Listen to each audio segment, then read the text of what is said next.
This is WTCM News Talk 580. Mark Watkins sitting in for Colleen Frost this morning. Colleen Wares is here.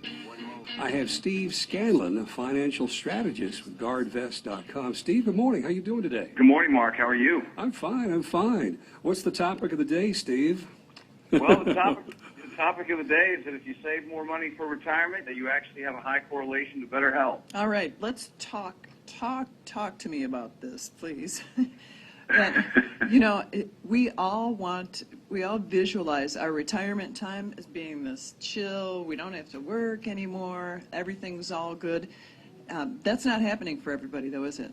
No, it's not happening for, candidly, the vast majority of people. We're working longer and having to make sacrifices in retirement for a whole host of reasons, for most Americans. Is there some way we can avoid doing that?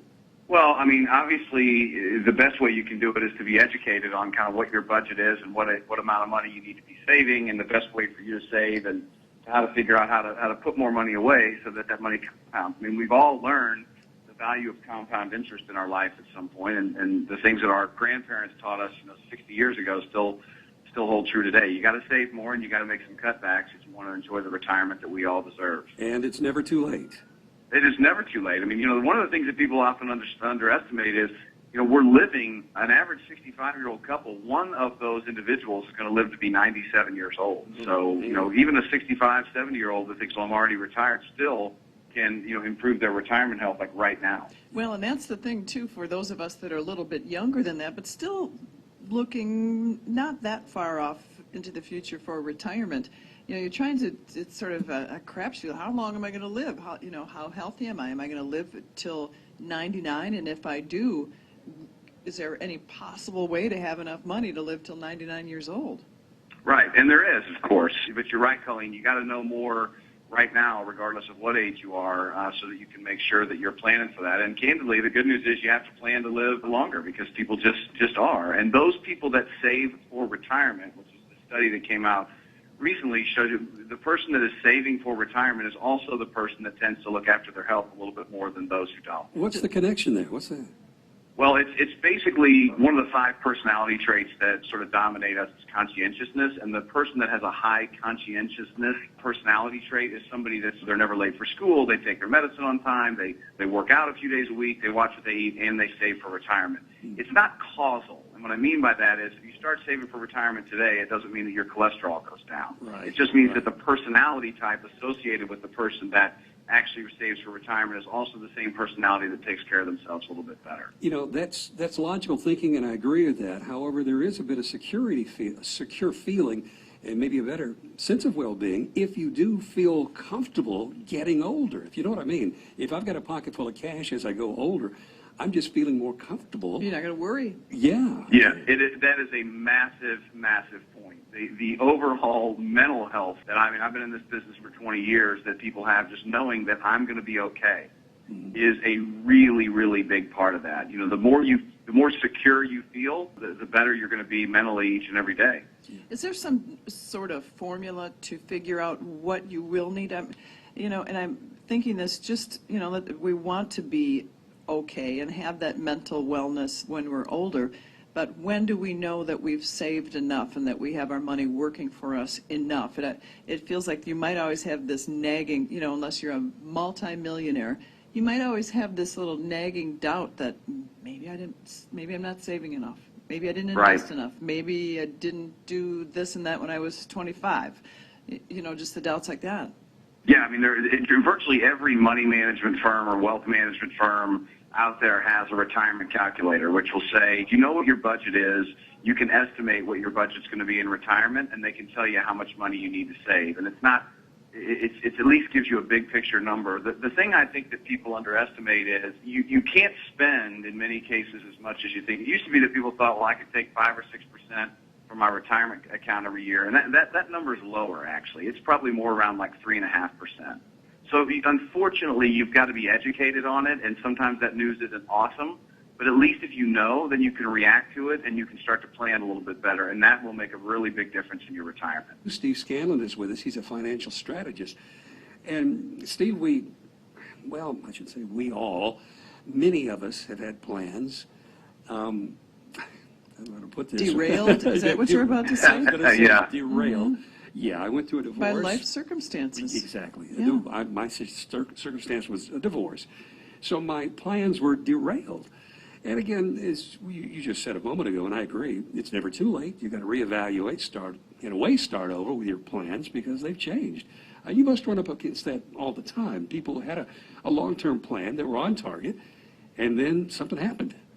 I mean, it's just life. It happens to me. It happens to all of us where you have to get back up on the horse again. And it happens, there is a high correlation with the way that our physical health as well. I mean, a lot of us, probably all of us on this show have had periods of time where we didn't eat as well as we wanted to, and we kind of got off the workout regimen that we were on. And so in every single case, in finance and in mental health and in physical health, you got to say, okay, I'm going to make a change. And so just because it's been derailed doesn't mean that it's a disaster. And that's, typically what we try to help people do. The challenge really is that you can't just automatically make a huge personality shift tomorrow. You got to take this in baby steps, just like a diet, or it won't work. You see people that binge and lose weight, they always gain the weight back. Same thing here. If you all of a sudden try to really save more than you actually can, you're going to ultimately shy away from saving at all. Yeah. You say we. Are you talking about financial strategists? Are you talking about your website? Or are you inviting people to go to any source where you can reliably get some information about financing in any community? Well, the hard part about finance, and when I say we, I'm just talking about the population, regardless of what your profession is. The hard part in finance is, candidly, I've been in that business for my whole life. It's hard to get a true, accurate second opinion because if you're not going to go to one financial advisor or one wealth management firm and say, I'd like to get a second opinion, they're always going to tell you that you need to make changes and you need to move to them. They're always going to do that. It's huge competition, yes. Yeah, that's how they make money. And so what I did is I built a company to say, if you really want to get a second opinion and you really want to find out if your advisor is any good and if their performance is good and what their actual fees are, here's a way that you can find out in 60 seconds, and I'm not managing your money. I can't manage your money. That's not what my business is about. My business is about people that ultimately don't know if their financial advisor is doing a good job for them, and they don't have any idea what the fees they pay are, which is unfortunately the majority of investors out there. We give you a report card. Can we talk about that for a minute? Because Sure. I know a lot of us are not aware of those fees and are shocked to find out what they are. How can it be that that is not just right out there so obvious, like someone would pay $2.50 for a gallon of milk and that's the price? Why is this not more easy to find out for us? Well, Colleen, the thing I would tell you is that if it was good news, it would be front and center. So that's why I built this company. It's why I left the business and built this company. It is typically double what people think. So it's not out there because that's not what they want you to necessarily know, many of them. Now, there are many good financial advisors out there that will give you the full transparency of fees, but unfortunately there's also a lot that really can't even answer the question or don't want to answer the question. But though for some of us who don't feel fully capable of managing our money or, don't know all the ins and outs of finance and retirement and things like that, we do rely on professionals. And so that's just the way it goes. You're just going to pay. You're just going to pay that much money, and that's it, right? No, that's not. That's why we founded GuardVest.com, because that's not what you should have to settle for. And I would liken it to Carfax, right? I don't know anything about cars, but I do know that if I'm going to go buy a used car, I'm going to pull the Carfax report and say this is what it's worth. And we are basically Carfax for your financial advisor. So if you're paying 2.5% and they're buying active money managers, you're paying too much and you're not getting good performance. I can promise you that. So I'll give you an example. If you were 50 and you were paying 1% for your financial advice and the same 50-year-old's paying 2.5%, think about this number for a minute. In retirement, the person that paid 1% to their investment manager could spend 100% more money than the person that's spending 2.5%. So we basically built a company that said you should pay a fair price and get a reasonable return. And if you're not, here's a way that you can check on your advisor and go either renegotiate a better deal or find an advisor that will manage money for less and give you the same return. And at guardvest.com, that's what you do. You find you give out the information that, am I getting a deal? Am I getting the right deal? What am I paying? I mean, most people that I've run the analysis for think that they're paying around 1%. And then when we show them their total expenses, they're actually paying 2.5. Yeah. And so going back to the story I mentioned earlier about compound interest, saving money on fees, if you roll that 1.5% that you're paying in excess fees back into your account, that is a form of savings. Mm-hmm. I mean, the estimated amount that Wall Street overcharged the typical investor last year, was $250 billion. And what we do is for each and every client at guardvest.com is we show them what percentage of that $250 billion they contributed. And those of us who are investing did contribute, right? You did contribute. And again, I am totally for good financial advisors, but I also know there's a lot of them out there that aren't very good, and I just help you find out. I just let you know if you got a good one or not so good. Let's say that someone is listening right now and they are, approaching, thinking about retirement in more realistic terms maybe than you do when you're really young, so maybe 50, something like that. And they don't really have much of a plan in place. Where does a person start? Like, what is ground zero for getting yourself together with a plan? And also maybe for people that had that unplanned life change, a divorce, a death, bankruptcy or something like that completely rearranged what you thought was going to happen with your financial life. Where do you begin?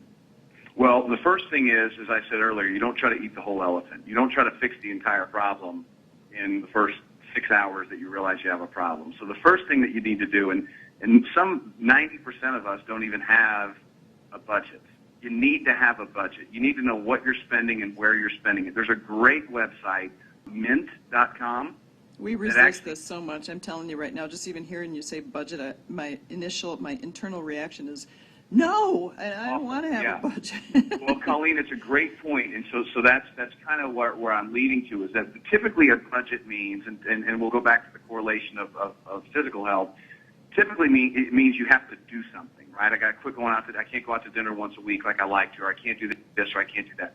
What I'm suggesting, what Mint does, and I think they do a really good job of it, they'll actually show you where you're spending money, where you could cut back and still get the same thing. So you're spending 30% more a month you need in gas. You're spending this, and you could go here and get it cheaper. So you're not sacrificing. So budget doesn't have to mean sacrifice. It just means being educated. Same thing with your brokerage fees. We just show you're paying 2.5%, and you could be paying 1%, which means you're going to compound faster and you've got a better retirement. Yeah. Mint.com. That sounds great. Mint's really good at helping you with a budget. They don't do what we do, but they help you understand where you're spending money. You gotta step on the scale, metaphorically. You gotta know what you're spending. Nobody wants to do that. Well, but I feel better. My sense of wellness comes out of getting it out of the way. So first of the month, I pay. Peace of mind. Yes, I don't enjoy paying the bills, but I enjoy getting them out of the way. If I've got to pay it, I pay it. So bill comes in, I pay it. First of the month, I pay whatever needs to be paid. My paycheck comes in, I pay myself. And I know that's an old cliche, but that's what we're doing, and that's what I'm taking it off the top, so I don't even notice it's gone. So it didn't hurt. I don't feel it. Well, here's what happens, though, Mark and Colleen. What happens is you look at your budget, and automatically you think, well, God, I've spent this amount on going out to dinner, but I really enjoy that. And then you look at your retirement, and you go, God, I got to have $900,000. I can't imagine I can amass that. And by the way, public education for my child or children to go to public university in Michigan is going to cost $175,000. So it can scare you to death, which is why you can't fix it all at one point. So you know what I'm going to do? I'm going to put $50 a month in my kids' college savings program, and at least you're doing something and chipping away at it. Forward momentum. That's what you have to do. You've got to just say, I'm going to do something small, and ultimately that will compound and hopefully solve a bigger issue down the road. And that would make me feel better. 100%. Yeah. I see that. I believe that. And yeah, it's a big deal. I mean, you can get as scared as you want. You can do the same thing with your health. Like I said, lots of people have scales in their bathroom. Very few people get on them every morning. Steve Scanlon is a financial strategist. His website is guardvest.com. That's guardvest.com. And we started the conversation with talking about the connection between financial kind of management, managing your own money, and wellness. And I see the connection, Steve. It's maybe more philosophical or psychological than it is monetary, but still, there is a connection. I'm like, if I feel comfortable about what I'm what my future might be like, yeah, I see why I need to put this much away and protect it and take advice from people like you. Well, I mean, the personality type, again, the person that saves the appropriate amount or the most that they can and doesn't buy impulse items. So that's a big thing. It's called time discounting, where you actually value bigger payoffs in the future rather than short-term things right now. Right. Those types of people tend to be physically healthier and financially better off. Yeah. Well, any other advice? We talk a lot about the scary part, scary to me. As you get older, you're thinking like, do I have enough? But if we could get through to our children and tell them when they're very young, just put a little away, and don't touch it. Is that advice? You must tell that to young people. Just start small. It's big, as you said earlier, baby steps. Absolutely. I mean, I've got 3 kids that I raise myself, and I teach them. We have 3 jars in their room: spend, save, and share. Yeah. And so on their allowance, they put a little bit in each one of those buckets, and then at the end of the week, if they want to go spend some, that's fine. But we're saving this. Each one of my kids is a different thing they're saving for, and then they're going to share part of it as well. That's a really good and fun thing for them to do. So, my 7-year-old understands that at the end of the month, she's going to have $7 in her share jar, and she can send that wherever she wants. Excellent. Really good way to teach people how to do it. But what I would say about any other advice is the following: that people don't want to budget because they don't want to sacrifice. No, and that we makes don't. all the sense in the world. We want to have everything. We want to have our cake and eat it too. We want to have our retirement, but we want to spend right up to the day that we retire too. Right. And my suggestion is, because the best advice that I can give anybody is, find out where you're spending money, where if you didn't spend that money, it's not a sacrifice. I gave you an example earlier. If you're spending way more money than you need to on having your money managed by somebody that's just charging too much, save there. Save money on where you have your credit cards. Save money on where you're spending for, on where you're putting your money for college education. There's an awful lot of places every single month that you can cut back and you don't feel it. I mean, oftentimes, your listeners, myself, everybody that I know, will buy something one time on a credit card, and then they don't look at their credit card, and all of a sudden you're paying $6.99 a month, $7 a month, $10 a month, and all these different places, and you forgot about it. Mm-hmm. Right? And that brings up another question, not to veer off too much, but under the umbrella of wellness and savings, what's your experience with observing people and debt, and how debt can or maybe doesn't crush a person? I think it probably does crush people. Too much debt. Debt crushes a lot of people because money is cheap right now, and you can go, you can get a whole bunch of credit cards, you can borrow money at a very cheap rate, and so the way that these banks will get you interested is that, hey, you've got excess money in your, in your budget, and this thing is only going to cost you $120 more a month, and you can afford that. So you can have this great big thing, and it's only this amount of money, and then you realize that there's a high interest rate on it, and you're spending way too much money. So credit cards in general that you hold on to, they're just a part of life, and most people need them to have, to be able to survive. But clearly, this is nothing revelational. If you have a credit card, you should pay it off every month, because you end up paying 3 or 4 times the amount that the actual item costs as all the interest accrues. So debt is a really, really dangerous thing if it's not used appropriately. Yeah, you're wasting your money, but also your wellness factor, your wellness level is dropping because you've done the wrong thing. And just it's the every worry. time you put the credit card out to pay for something, and God, I really don't have the money, but I really want to do this dinner. I mean, it makes you uncomfortable. It makes your anxiety level go through the roof. That's exactly right. Steve Scanlon, financial strategist, very good advice. Thank you, Steve. We appreciate it. His website is guardvest.com. We've been talking about the connection between wellness and financial wellness, as well as your wellness, physical health. Yes, but thank you for the good advice, Steve. We appreciate it a lot. Thanks. Have a great day. Okay, you too.